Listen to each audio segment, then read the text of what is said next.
Good morning po sa ating lahat. Welcome po to church. Bumati na po ba tayo sa isa't isa? Ayan, okay. Before anything else, we'd like to request everyone to please bow down their heads and let's pray. Panginoon, maraming po salamat sa umagang ito na kami po ay muling magkakasama, nagtitipon-tipon para itaas ang iyong pangalan, Panginoon. Maraming salamat po dahil dinala niyo po kami sa bayan sambahan ng ligtas at malayo po sa sakuna.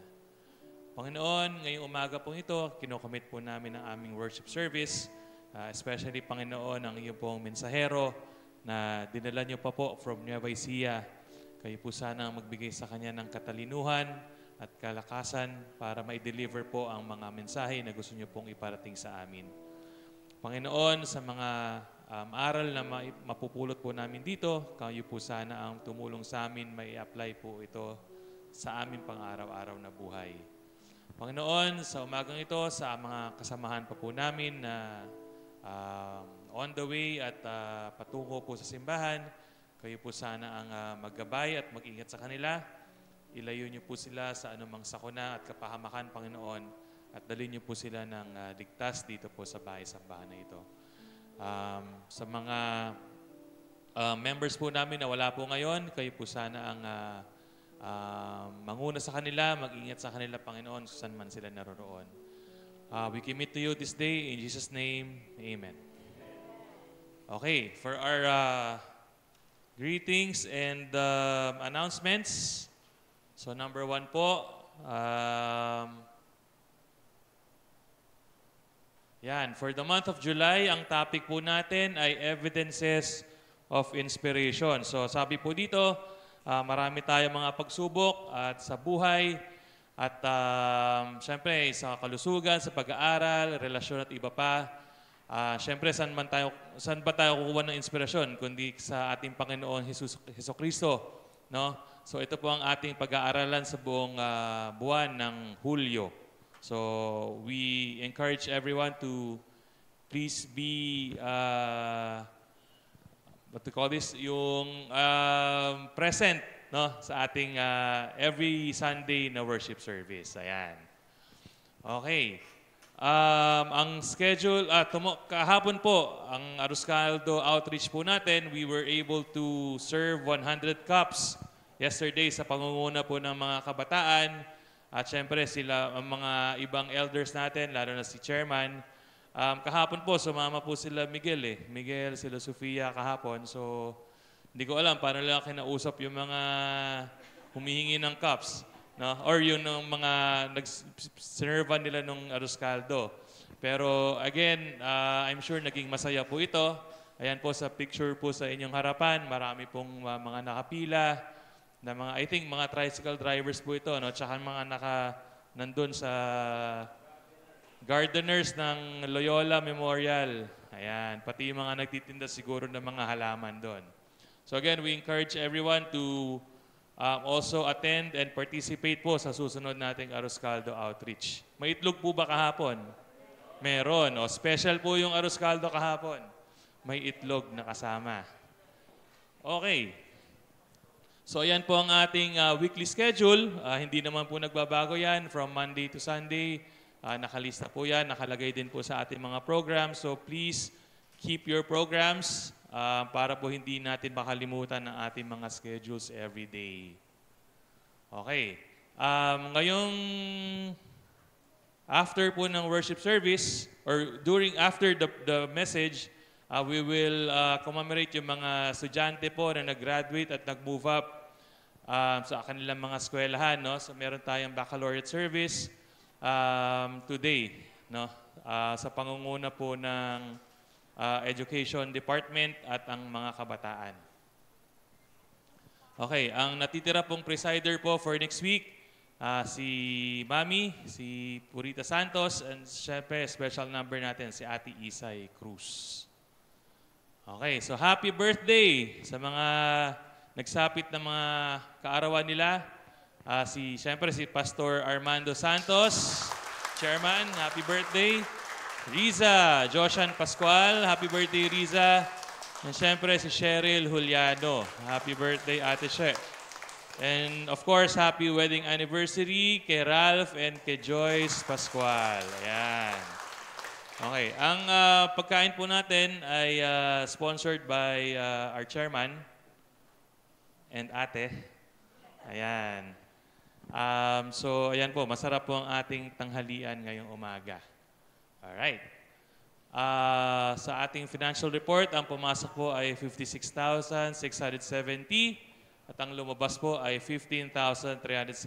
So, patuloy po natin ipanalangin ang ating mga manggagawa, no? Hindi lang sa financial, syempre sa yung chores lang natin sa church.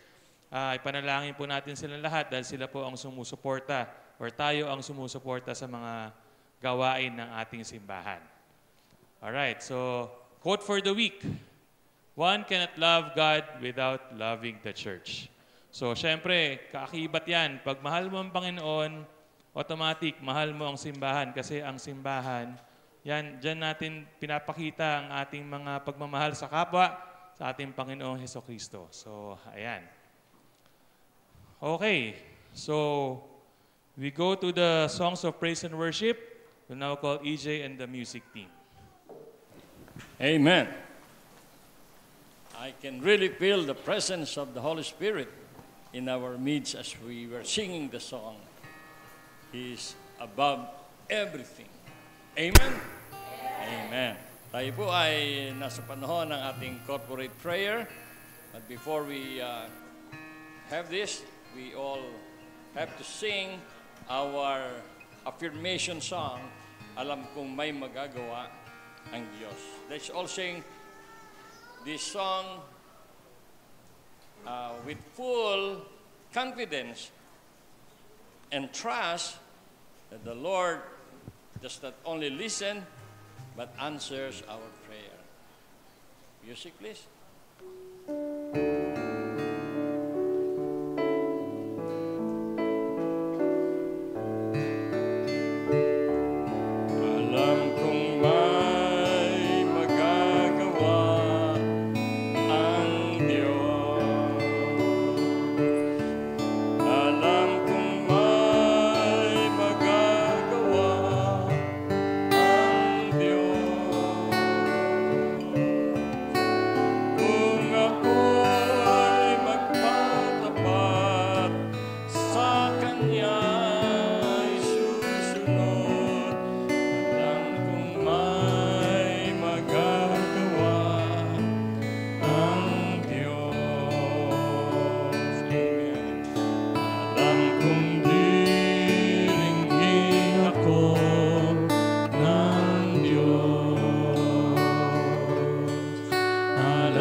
Nais ko pong ibahagi sa inyo ang ilang talata sa Aklat ng Mga Awit, Kabanata 136. O pasalamatan ang Diyos na si Yahweh pagkat siya ay mabuti. Ang kanyang pag-ibig ay pangwalang hanggan at nananatili. Pinakadakilang Diyos ng mga Diyos ay pasalamatan. Ang pag-ibig niya ay mananatili at pangwalang hanggan. Dakilang himala at kababalaghan, tanging siya lamang ang makagagawa, pagkat ang pag-ibig niya'y walang hanggan. As we come forward before the throne of God, before the throne of His grace in the name of Jesus Christ, marami tayong dalahin. Marami tayong mga gustong sabihin sa God. Marami tayong gustong ihabilin sa God. Mga bagay na maaring parang imposible na mangyari. Subalit ayon sa talatang ating binasa, God can do miracles. Do you believe that? Amen. Only God. Not doctors, not medicines, not science, but only God. Kaya tayo, when we pray, as we have always counseled you, we always say, God bless the doctors, God bless the medicines, God bless all the laboratory procedures, maging instrumento at kapahayagan ng iyong himala. And this I want you to have in your heart. Our belief in God, our trust in God, more than ever, is the assurance that He does not only listen to our prayers, but He answers our prayers according to His power, according to His purpose, according to His schedule. We only have to fully trust the Lord. Shall we all pray? Aming Diyos at aming Ama, we affirm in our hearts before you that you alone can make miracles. That you alone can make the impossible possible. That you alone can answer our prayers. And for this, Lord, we thank you because you have given us this privilege as your children to trust you and to put our confidence in you because we know that you answer our prayers. And the first thing that you do, Lord, when we pray, when we give to you all our problems, all our concerns, you give us peace.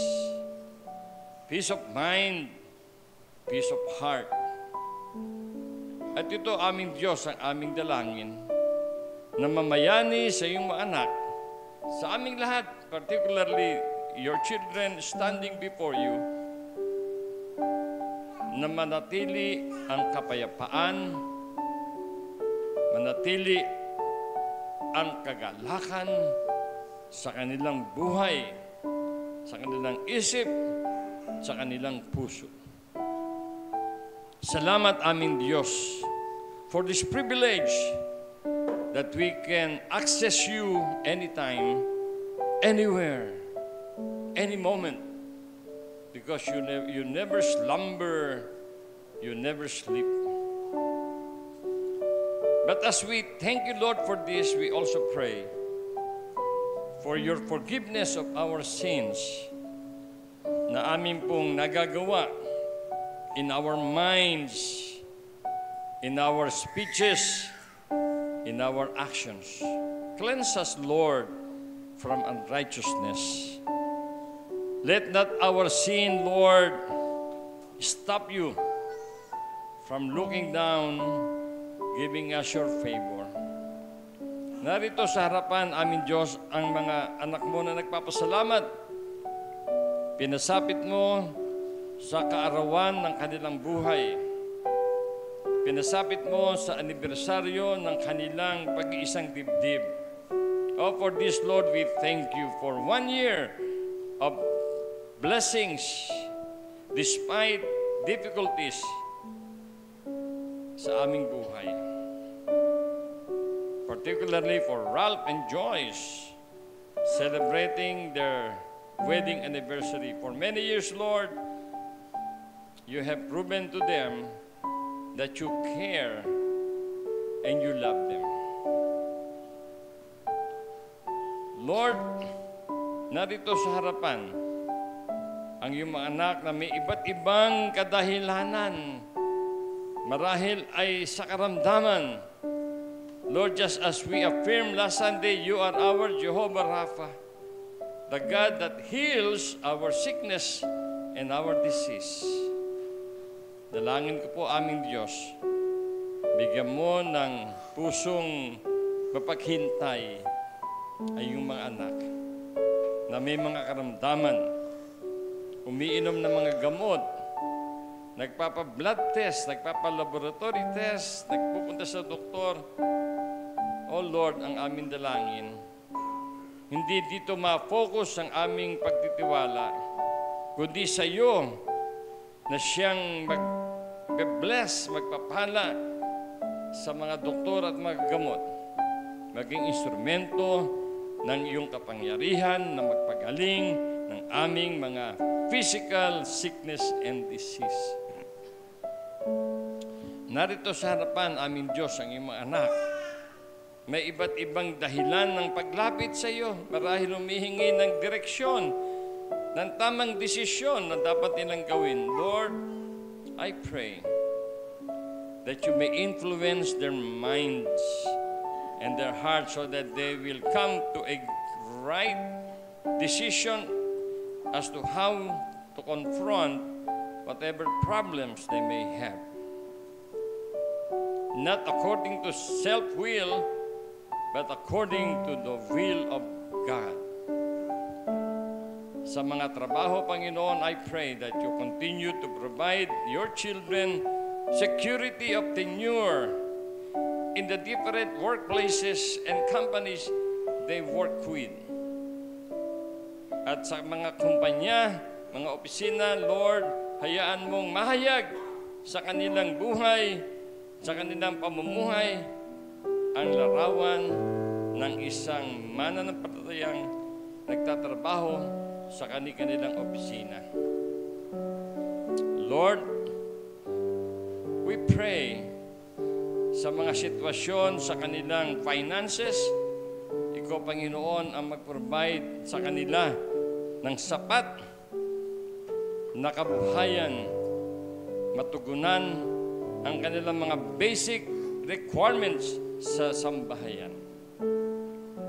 Doon sa mga nagpapaaral ng mga anak, continue, Lord, to give them resources that they can use, Lord, to provide their children education.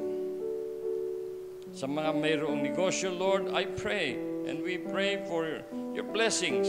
Pagpalain mo ang kanilang mga negosyo na umunlad, magpatuloy at magbigay sa kanila ng sapat na kabuhayan para sa kanilang pangangailangan.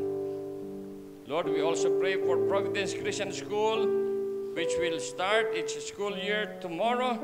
Pagpatuloy pagpalain si Teacher Puring sa pangunguna sa iyong paaralan upang patuloy itong maging source ng mabuti at tamang uri ng pag-aaral sa mga estudyante na dinadala mo sa iyong paaralan for their education, especially this school year 2025 and 2026. Yung aming mga kapatid na may dalangin para sa kanilang mga mahal sa buhay abroad, patuloy mong pagpalain, Panginoon, ang kanilang mga mahal sa buhay na nasa iba-ibang bansa. Ikaw, Panginoon, ang patuloy na mag-provide ng protection sa kanila. We also thank you, Lord, that JP is with us.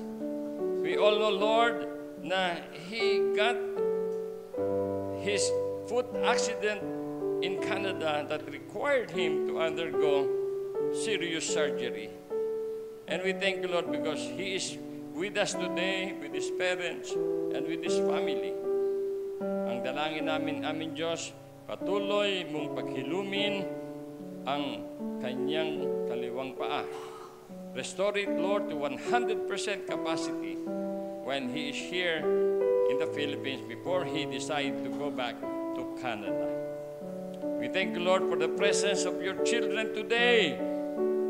tunay, Panginoon, na nagbibigay sa amin ng saya, na magkita-kita, magkaroon ng fellowship, magkaroon ng iisang diwa ng pananambahan sa iyong pangalan.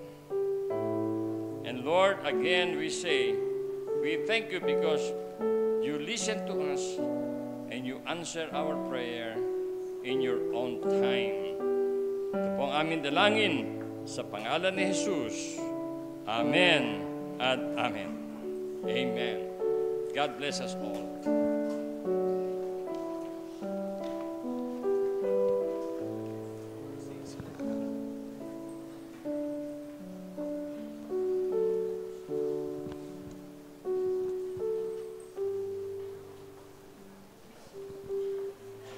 Ngayon po ay nasa panahon tayo ng pagdadala ng ating mga ikapu at buwan ng pangako sa harapan.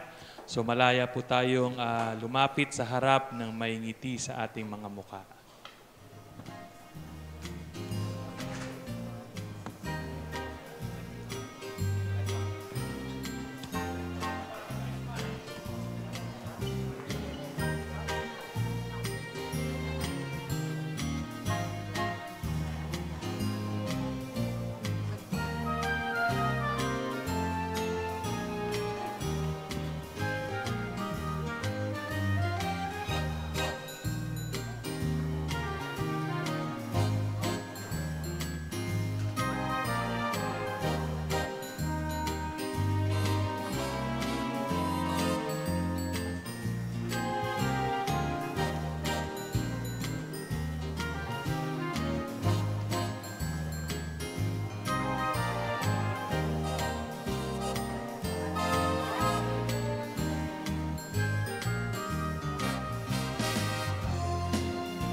Tayo po ay saglit na manalangin.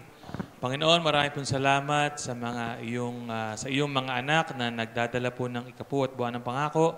Sa aming mga manggagawa, Panginoon, kayo po ay patuloy na mag-bless sa kanilang mga trabaho, sa kanilang mga ginagawa araw-araw upang masuportahan po ang iyong pananambahan. Ito pong aming dalangin sa pangalan ni Jesus. Amen.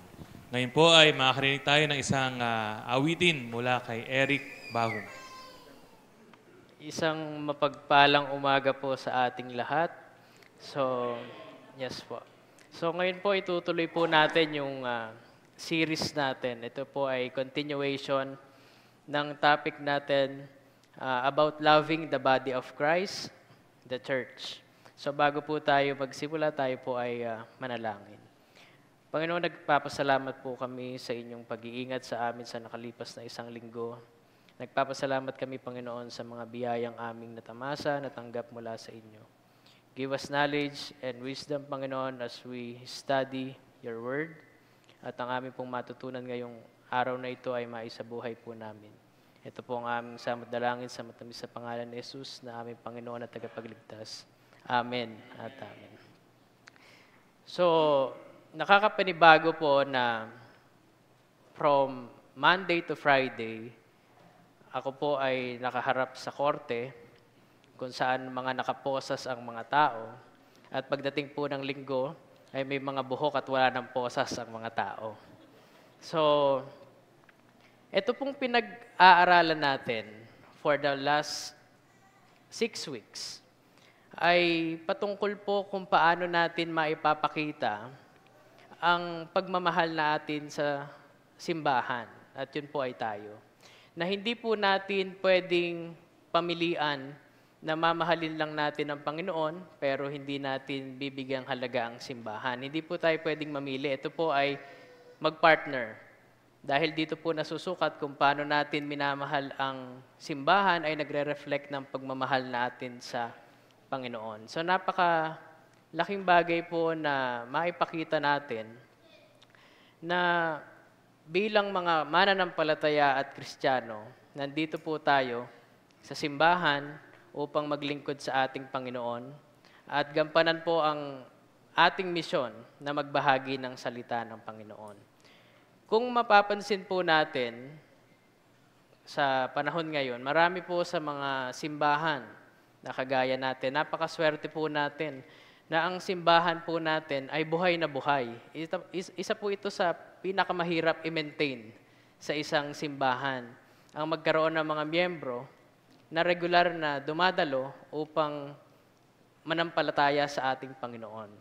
Kaya po, based sa pagkakaintindi ko po last sermon, next week, a possible discussion po natin, titignan natin yung status ng ating simbahan. Ano po, kumbaga yung health natin. Pero sa nakikita naman po natin, ang simbahan po natin ay buhay na buhay. At isa po yun sa pagpapakita na we have a healthy spiritual life dito po sa simbahan. Ngayon, kung i-summarize po natin yung mga discussions, yung previous lectures, sermons, isa lang po ang pinopoint nito Jesus calls us to love each other and that love extends to the church. Ang series po natin, nagfo-focus siya on our understanding sa connection po natin to Christ and each other. So, noon pong inaaral natin ito, specifically nung inaaral ko po ito, so lumalabas po na marami akong nakikita na masasabi ko na ako ay guilty.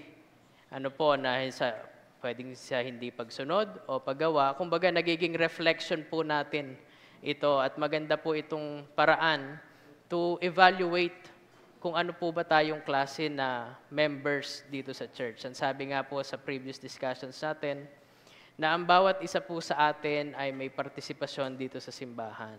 Binigyan po tayo ng Panginoon ng partisipasyon at iba-ibang klaseng paglilingkod po ang meron tayo. The body of Christ is the church, and it is God's chosen vessel to share the gospel and build His kingdom on earth. Ngayon po, malinaw na sa atin na ang tinutukoy na katawan ni Kristo ay ang simbahan na binubuo po nating mga mananampalataya.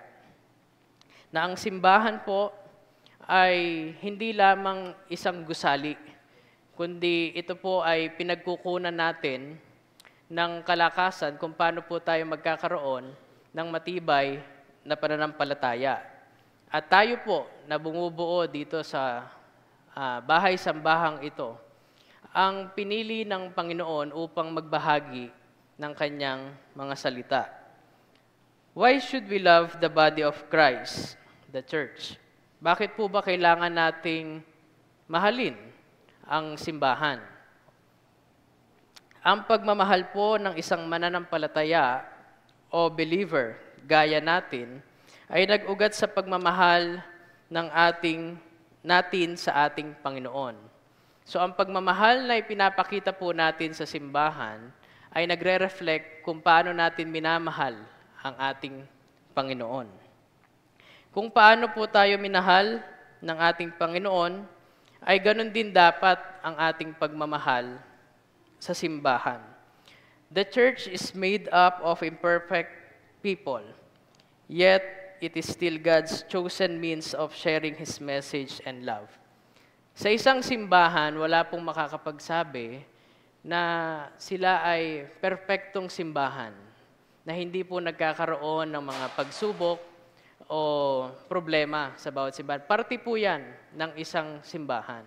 At ang itinuturo po sa atin ng Biblia, ng Panginoon, kung magkaroon man ng problema ang simbahan, lagi nating paiiralin ang pagmamahal natin sa bawat miyembro, kung paano po tayo minahal ng Panginoon. Kasi hindi po natin maiiwasan na lagi pong masaya sa isang simbahan. Dumadating po ang punto na nagkakaroon ng hindi pagkakaunawaan. Pero ang sabi po ng Panginoon, dumating man yung pagkakataon na yan, dapat alam natin kung paano natin to i-handle. Paiiralin po natin ang puso natin at hindi po ang galit o ang nasa isip natin. Ang simbahan po ay binubuo ng iba't ibang klase ng mga mananampalataya. Ang madalas pong ginagamit ng mga tao gaya sa simbahan, ako ay tao lang, hindi ako perpekto. So gaya po ng simbahan, wala pong perfect na simbahan. Pero andito po tayong lahat sa simbahan upang magbigay po ng papuri sa ating Panginoon. Kahit hindi po perpekto, pinili pa rin po itong pamamaraan ng Panginoon upang ibahagi ang kanyang mensahe at pagmamahal sa sanlibutan.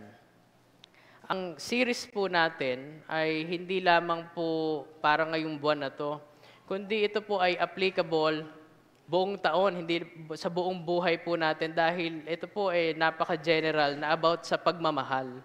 Ang Bible po ay puno ng pagmamahal. Although may mga challenges po doon, pero ang pinaka-common po ay ang pagmamahal po na meron tayo. Ngayon po, the church is the body of Christ. In 1 Corinthians 12:27, now you are the body of Christ, and each one of you is part of it.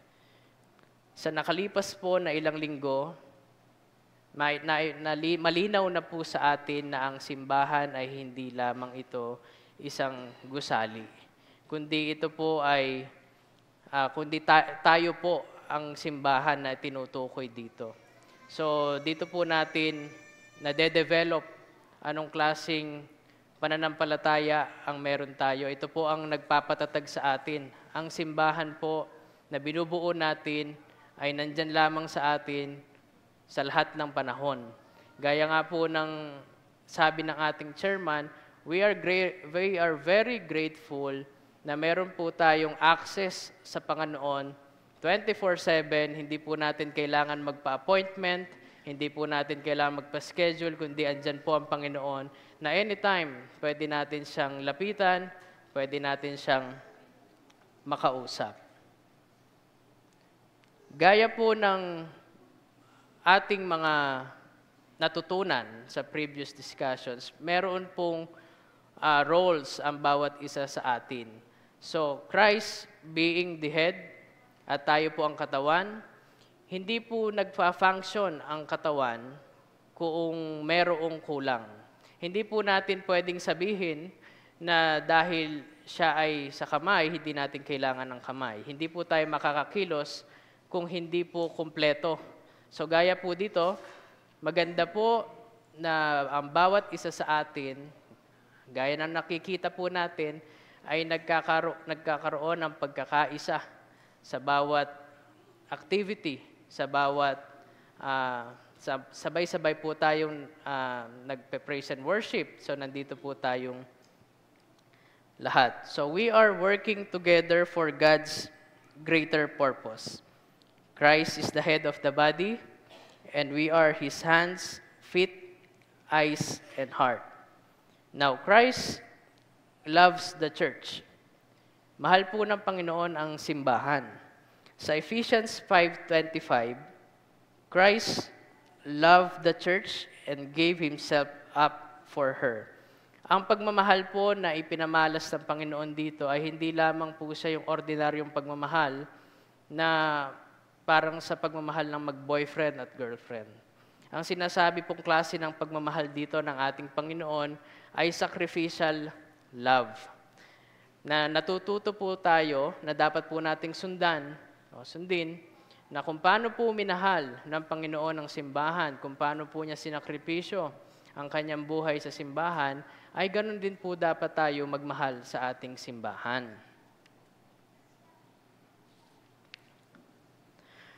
Ang pagmamahal po na ipinamalas ng ating Panginoon ay hindi matatawaran.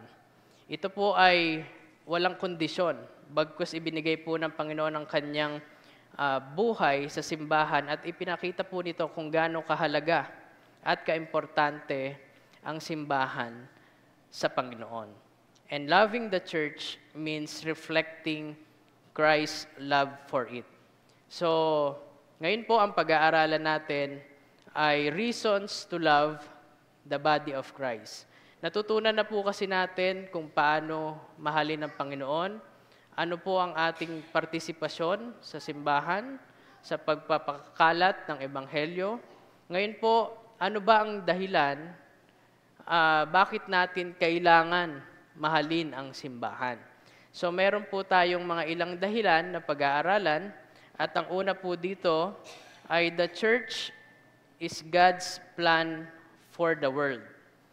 Ang sabi po sa Matthew 16:18, "And I tell you that you are Peter, and on this I will build my church, and the gates of Hades will not overcome it." The church is a living witness o saksi na magpapatotoo sa pagmamahal ng ating Panginoon sa mundo.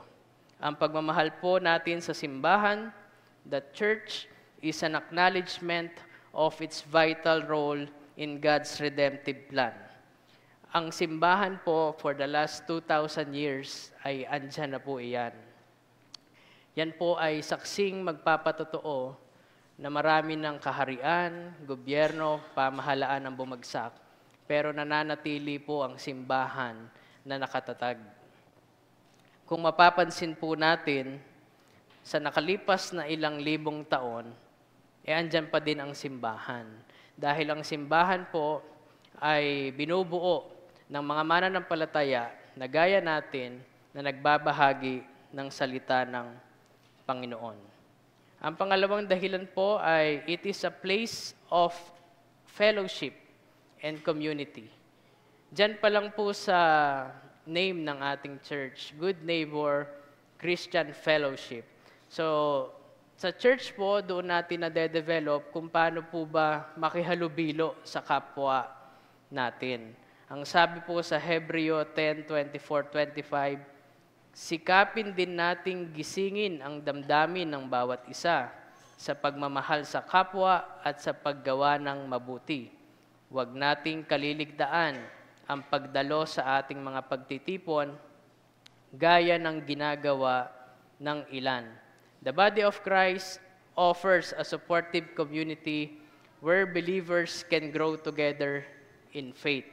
Kaya po napakapalad natin na meron po tayong simbahan at mga kapatiran na maaasahan natin sa oras ng pangangailangan.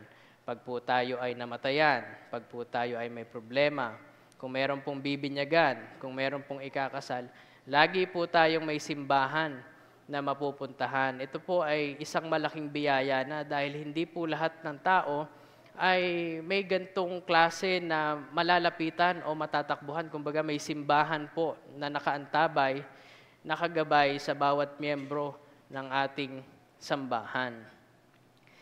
Tayo po dito sa Good Neighbor Fellowship, Christian Fellowship, ay literal na isang pamilya kung saan tayo pong mga mananampalataya ay sabay-sabay na nag-grow together in faith. Sabay-sabay po natin nakikita na kung paano po natin dinedevelop ang pagkakaroon ng isang malakas na pananampalataya. Dahil sa dami po ng pagsubok sa buhay at parte po ito ng buhay, napakaganda po na makadevelop tayo ng isang matibay na pananampalataya at pagtitiwala sa ating Panginoon. Para sa kahit anong pagsubok na dumating sa ating buhay, mananatili po tayong matatag at punong-puno ng pagpapasalamat sa ating Panginoon. Naisip po ba natin kung wala ang good neighbor? Kamusta po kaya ang magiging buhay spiritual natin bilang mga Kristiyano? Ilan po yan sa mga katanungan na meron tayong sagot na tayo ay nagpapasalamat na meron tayong simbahan na maaasahan. At tayo rin po ay nagpapasalamat sa ating chairman dahil sa kanyang pagiging pastol sa atin na nagli-lead sa atin. Ito po ay napakahirap na tungkulin sa isang simbahan. Madali pong magtayo ng simbahan. Pero ang mag-maintain at magpatakbo po nito ay napakahirap po talagang.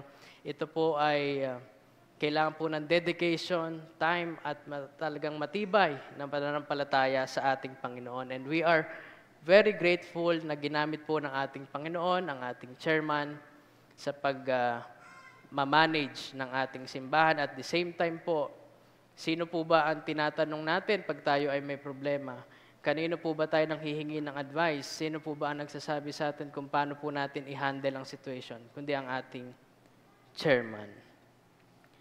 Ang pagiging mananampalataya po ay isang mabigat na tungkulin. Kaya po kung wala pang magpapastol, ay napakahirap po nito na sundan. Ang pagmamahal po sa simbahan ay nangangahulugan na tayo ay parte nito. Parte ng isang pamilya na nagmamahal at sumusuporta sa bawat isa. So ulitin ko po, tayo po ay isang pamilya. Hindi po maiiwasan kung nagkakaroon ng hindi pagkakaunawaan, pero dahil po sabay-sabay natin dinedevelop o pinapalakas ang ating pananampalataya, ito po ay mga pagsubok na kayang-kayang lagpasan ng bawat isa. Ang ikatlo pong dahilan ay the church is a source of spiritual growth. Ephesians 4:11-12. At binigyan niya ang ilan ng kaloob upang maging mga apostol, ang iba na may mga propeta, ang iba'y mga ebanghelista, at ang iba'y mga pastor at mga guro. Ginawa niya ito upang ihanda sa paglilingkod ang lahat ng mga hinirang upang maging matatag ang katawan ni Kristo. So the body of Christ, ito pong simbahan is where we receive teaching, guidance, and correction. So sa paanong pamamaraan po nakakatulong ang simbahan sa ating spiritual growth? Kung makikita po natin sa mga activities natin sa simbahan, meron po tayong mga Bible studies, meron po tayong mga outreach, napakadami po natin ngayong ways kung paano po magkakaroon ng fellowship. Through online, wala na pong rason para hindi tayo maka-attend. So, yung mga bagay po na yan, ang natatanggap natin mula sa simbahan upang from time to time na monitor and nag-guide po ang ating spiritual life para po lalong lumalim at lumakas ang ating pananampalataya. So loving the church involves valuing the spiritual nourishment we receive. So hindi lamang po itong isang pagkakataon kung tayo po ay nagsimba. Kailangan po pinapakain natin ang ating spiritual life. Ano po ang ipinapakain natin dito? Yung mga natututunan po natin sa sermon. Yung mga natututunan po natin sa mga nagbabahagi ng salita ng Panginoon. Yan po ay atin dapat isinasabuhay. Hindi po yan dumadaan lang sa atin, kundi napakalaking biyaya po kung tayo ay nakakarinig ng mensahe ng Panginoon. Dahil mako-consider po natin na we are very fortunate. Marami po ngayon, hindi na po sila sanay na pumunta o makinig man lang sa simbahan. Ang nasa isip po nila pag linggo, ito ay araw ng pahinga. So tayo po, napakapalad natin na kino-consider po natin, nagbibigay po tayo ng oras sa ating Panginoon. At ito pong oras na ibinibigay natin sa Panginoon, makakaasa po tayo na ang Panginoon po ang siyang magbibigay ng biyaya sa ating buhay sa pamaraan ng ating paglilingkod. Importante po na matatag ang buhay spiritual natin dahil parte po ng buhay natin ang pagkakaroon ng problema. Hindi na po yan mawawala. Kung tayo po ay madalas dumadanas ng problema, mabibigat na problema, at matatag po ang ating buhay spiritual, pag po may mga simpleng problema na lang dumating, hindi na po natin yan iisipin dahil nasanay na tayo na may mga problema. At the same time, alam po natin kung paano ito haharapin. Dahil po sa pagkakaroon natin ng matatag at matibay na pananampalataya. Ang ikaapat pong dahilan ay it provides opportunities for service. In 1 Peter 4:10, Bilang mabubuting katiwala ng iba't ibang kaloob ng Diyos, gamitin nyo sa kapakinabangan ng lahat ang kakayanang tinanggap ng bawat isa sa inyo. Ang nangangaral ay dapat salita ng Diyos ang ipangaral. Ang naglilingkod ay dapat maglingkod gamit ang lakas ng kaloob sa inyo ng Diyos upang sa lahat ng bagay siya'y papurihan sa pamamagitan ni Jesucristo. Sa Kanya ang kapangyarihan at karangalan magpakailanman. Dito po sa ating napakinggang Bible verse, ang sinasabi po dito, kung tayo po ay pinagkalooban ng Panginoon ng isang talento, gaya po ng ating music team, hindi lamang po limitado sa music team, gamitin po natin ito sa pagpapahayag ng ating pananampalataya at paglilingkod sa ating Panginoon.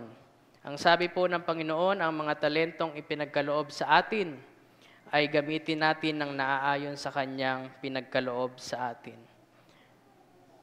Ang isa po siguro sa frustrations ko sa buhay ay hindi po ako nabigyan ng mas magandang boses.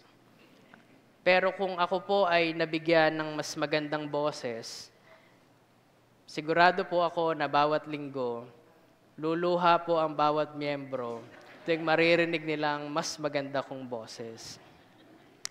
So, hindi lamang po mga talento ang dapat nating gamitin, kundi ang paglilingkod po sa gawain ng ating bahay-sambahan. Gaya po ng pagbibigay ng oras na nandito po tayong lahat. Ito po ay pagpapakita ng ating pagmamahal sa ating bahay-sambahan or pagbibigay po ng ating serbisyo sa ating mga kapwa mananampalataya o yung pagtulong po natin sa mga outreach o mission ng simbahan. So marami pong role na ngayon pa lamang po ay nakikita na natin kung ano ba ang naiko-contribute natin sa ating bahay-sambahan. Dapat po nating maunawaan na ang simbahan ay binubuo po natin. At dahil ito po ay binubuo natin, nasa atin po nakadepende ang buhay ng simbahan. Mananatili pong buhay ang simbahan kung matatag po ang buhay spiritual ng bawat isa sa atin. So, nakakatuwa po na kami po kasi nanonood din online kasi nasa Japan po kami. Pero, nakamonitor po kami. Minsan gusto ko na po mag-comment na, "Hello from Japan, Nueva Ecija." Nakakatuwa po na kung maobserbahan po natin yung sa financial natin, ilang linggo po siyang negative. Pero ngayon po, positive na siya. So, isa po yung magandang katangian ng mga miyembro na tulungan po natin ang ating simbahan dahil hindi lamang po tayo ang nakikinabang dito, kundi naipapadama po natin o naipapakita natin yung pagmamahal natin sa ating Panginoon. Wala pong ibang tutulong sa ating simbahan. Hindi po ito gaya ng ibang mga simbahan na meron silang mga mother church, yung mga meron pong katuwang. Tayo lang sa sarili natin, kaya we are very fortunate po na napakaganda ng ating simbahan, napakaayos ng ating simbahan, at mas malayo pa po ang itsura nito sa maraming tumutulong na klase ng simbahan. Ang bawat isa po sa atin ay mayroong tungkulin. At ito po ay matututunan natin dito sa ating bahay-sambahan. Gaya po sa ating pag-aaral, pag ang isang tao po ay nag-aral, may specific po yan na kurso na doon niya matututunan o madedevelop sa eskwelahan. Ang pananampalataya po, ito po ang eskwelahan natin. Dito po natin ito madedevelop, dito po natin ito matututunan. Kaya ang isang factor po dito, tayo po ay umattend, mag-participate, at nang sa ganun po ay ma-develop natin ang ating pananampalataya. Number 5, it is a place of worship and encounter with God. Sabi po sa Matthew 18:20, sapagkat saan man may 2 o 3 nagkakatipon, sa pangalan ko naroon akong kasama nila. Ito pong Bible verse na ito ay madalas po natin itong naririnig kay Pastor Ribo. Sa bahay-sambahan po, dito tayo ay sama-sama na nagpupuri at nananalangin sa ating Panginoon. Tayo po ay hindi lamang Kristiyano sa nguso, kundi Kristiyano sa puso. At tayo po ay hindi lang Sunday Christians. Tayo po ay 24/7 Christians sa lahat po ng oras, hindi lamang po tuwing linggo. Noon pong hindi pa po tayo na-i-invite na magsalita dito, na-i-share ko po sa ating chairman, in a joking way po, na buong linggo, kahit po ito sa pamilya ko, yan po ang joke namin. Buong linggo akong nagsisinungaling, o hindi naman po siguro pagsisinungaling, at pagdating po ng linggo ay puro katotohanan lang ang sinasabi ko. So, mahirap po siyang i-balance, pero as much as possible po, masasabi ko po na hindi po masyadong matindi ang pagsisinungaling ko buong linggo. So, the body of Christ comes together to lift up God's name and experience His presence. So, loving means appreciating the beauty of shared worship and encountering God with fellow believers. Gaya po ng pagsasama-sama natin, bawat isa po sa atin, nararamdaman po natin ang presensya ng Panginoon, lalo na po sa ganitong klase po ng outcome na ang simbahan po natin ay puno. Hindi po yun tayo po ay aalog-alog dito. Isa lang po itong reflection kung gaano po kaganda ang pagpapatakbo sa ating bahay-sambahan. Pero despite po na hindi man puno ang isang simbahan, as long as may mga believers po doon, mananampalataya, na talaga pong nagpupuri sa Panginoon, makakaasa po sila na ang presensya ng Panginoon ay kasama nila. Now, ang madalas ko pong marinig sa aking magulang, sa aking nanay, lagi po iyan, na pagdating po natin sa langit, wala na po tayong gagawin kundi magbigay ng papuri, umawit. Pero ang lagi ko pong sinasabi sa aking nanay, dito po muna tayo sa lupa, magbigay ng papuri at umawit. Di ba po, na makakapaghintay po doon. At alam naman po natin na doon tayo pupunta. So, i-enjoy po muna natin ang pagbibigay ng papuri at pagsamba dito sa lupa. Apo.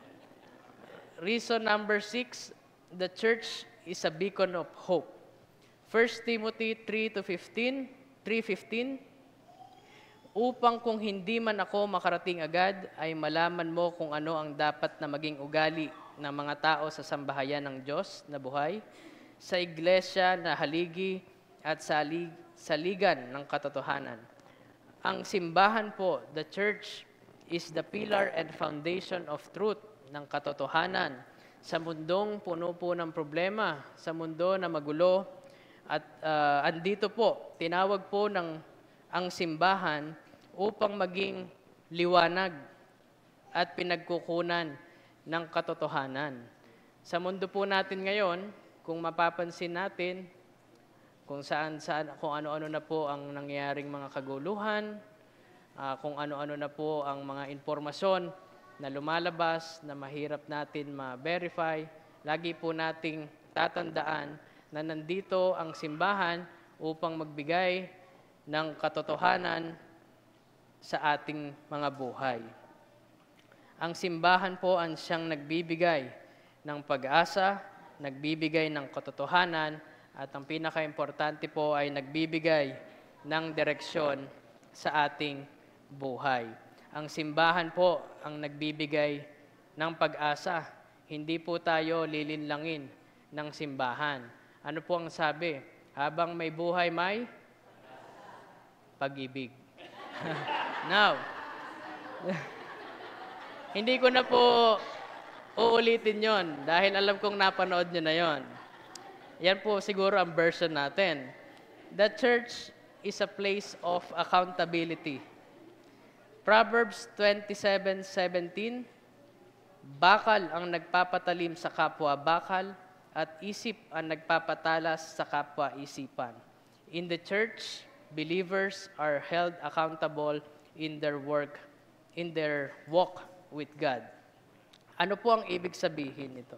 Ang ibig sabihin po nito ay ang pagmamahal natin sa simbahan ay nangangahulugan lamang ng pagtanggap natin na kung minsan tayo ay naiko-correct, pero yan po ay gabay sa atin. Hindi po yan ginagawa upang tayo ay hiyain kung tayo po ay pinagsasabihan. Ito po ay para ma-develop po natin, maisaayos po natin kung meron po tayo medyo hindi nagawang tama. Kaya po wag nating mamasamain kung tayo po ay pinapaalalahanan. Ito po ay pagpapakita ng malasakit sa atin. At doon po sa previous discussions natin, sa previous sermons, ang sabi po na natutunan natin na wag po nating makaugalian na magsasabi ako ng katotohanan, bahala na kung sino tamaan, kung sino magalit, basta ako magsasabi ako. Ang sabi po natin na dapat alam na po natin, yan po sinasabi in a loving way. Di ba po? Na titingnan din naman natin kung paano po natin sasabihin yung nasa isip natin sa kapwa natin. So, marami pong experiences for the last 3 years ako personally sa mga ganyang klase ng tao na ang sasabihin nila, ilalaban ko to hanggang sa dulo, hanggang magkaubusan kaming lahat. Sa akin po, win-win yun. Babayaran niya ako hanggang dulo. So iiwasan po natin na ganun tayo mag-isip. Lagi pong sa pakikipag-usap ng malumanay at pagpapakita po ng pagpapakumbaba ay natatapos po ang usapin. Pag po yan ay pinangunahan nyo ng galit na gano'n, na hanggang dulo kami maghabulan, hindi po matatapos ang problema. Marami pong naaayos ang problema sa ganong pamamaraan na magpapakumbaba ang bawat isa. Magmi-meet po sila halfway. Hindi po, yun po ang win-win solution para sa kanila, hindi po yung uubusin ko ang lahat namin. Kasi pride na lang po yun eh. Pride na lang po yun. So loving the church means accepting correction and growing through relationship that challenge us in love. Ito po ang ilan sa mga rason o dahilan kung bakit natin dapat mahalin ang simbahan. Ngayon, ano po ba ang role ng simbahan sa ating buhay? Ito po ang pinanggagalingan ng ating spiritual coverings, teaching, at kung paano po tayo makisama, hindi lamang po sa kapwa mananampalataya, kundi sa lahat ng tao. Sa pamamagitan po ng simbahan, tayo po ay pinapaalalahanan ng ating pagkakakilanlan kay Kristo at ang ating misyon dito sa mundo. Ang pagmamahal po natin sa simbahan ang siyang magpapatatag ng ating relasyon sa ating Panginoon as the body reflects His love. So, how can we show our love for the body of Christ? Ito po, ilan sa mga pwedeng gawin para maipadama po natin ang pagmamahal natin sa ating simbahan. Be active in worship. Tayo po, kaya natin ay umaattend kada linggo. So, meron po mga pagkakataon ngayon na available na rin online. Kaya po walang dahilan kung bakit hindi tayo makakapakinig o makakadalo. Pero as much as possible po, iba po yung physical tayo na dumadalo sa simbahan. Iba po ang fellowship pag po tayo ay nasa simbahan. Kami pong mga taga-Japan, guilty po dito. Dahil madalas po sa online. Pero again po, importante na tayo ay dumadalo ng physical sa simbahan. Iba po iyon eh. Sa online po, pag tayo ay nanonood, sigurado po doon. Baka nakahiga at kumakain pa po tayo. O kaya tayo po ay nakapambahay.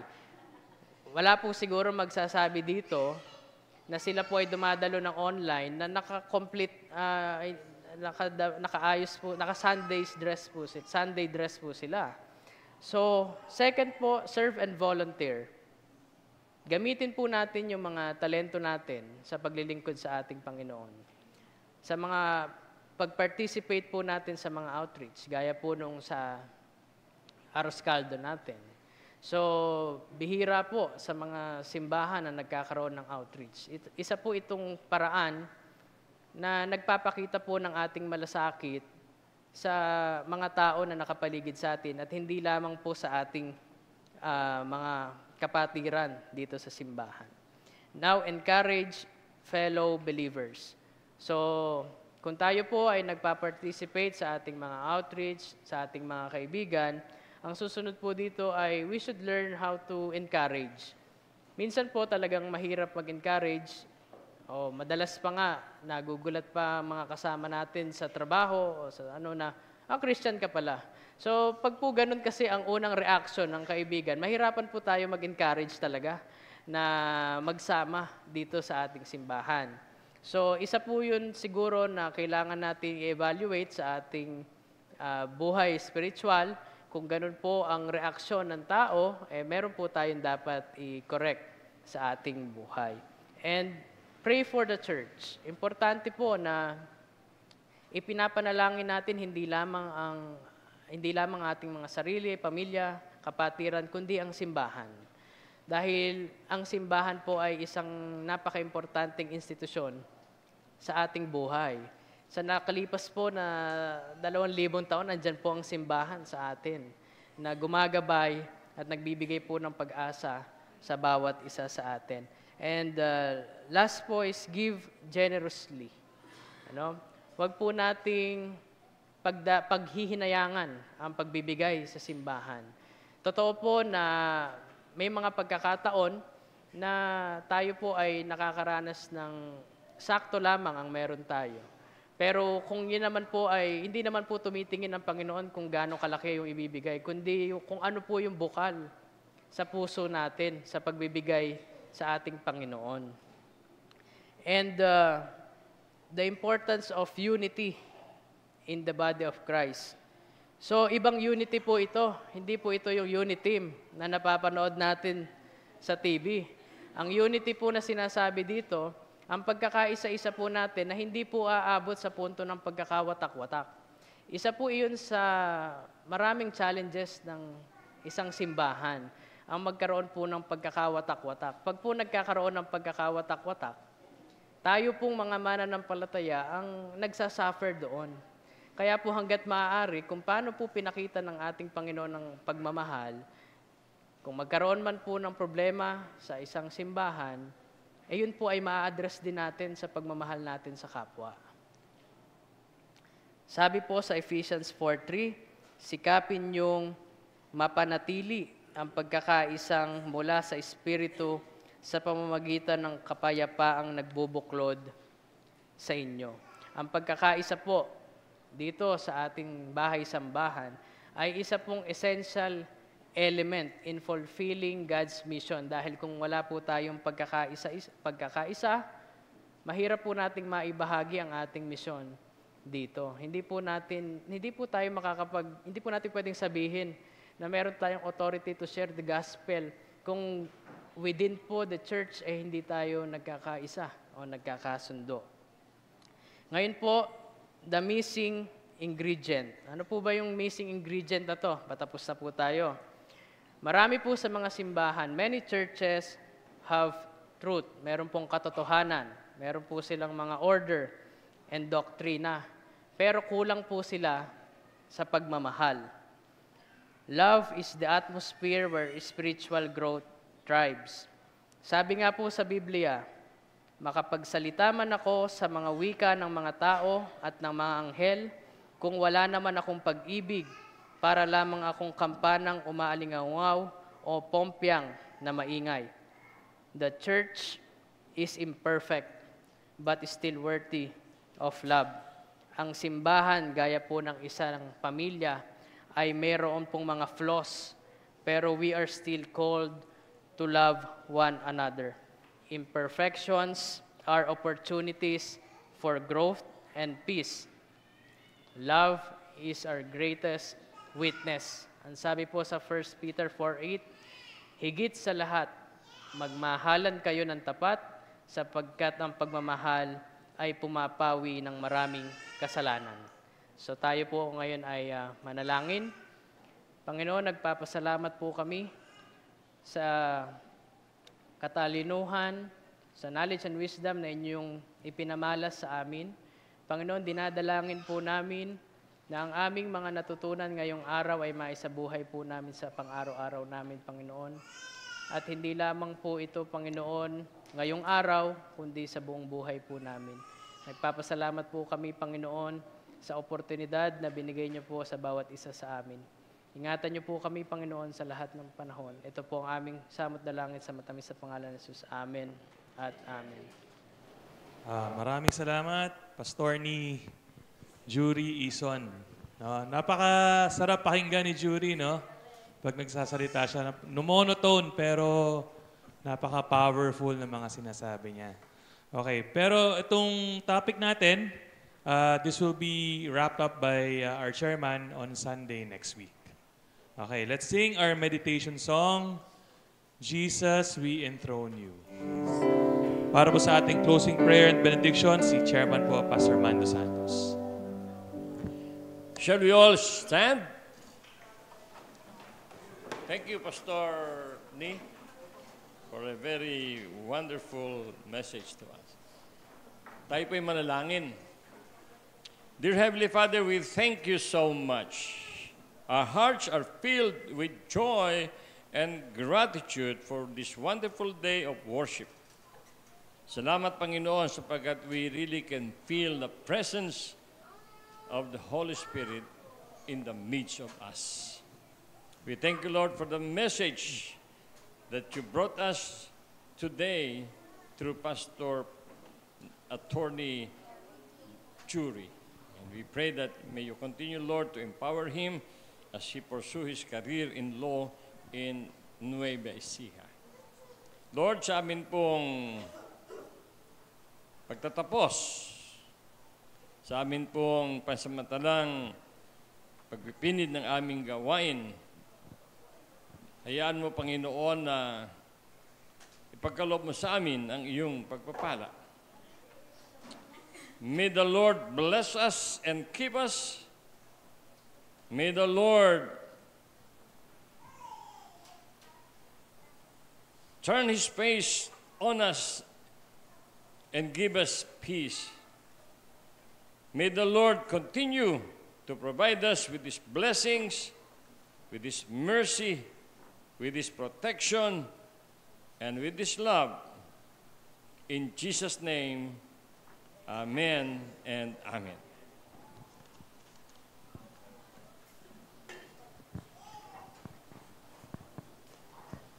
Sabay-sabay po natin bigkasin ang ating commitment verse.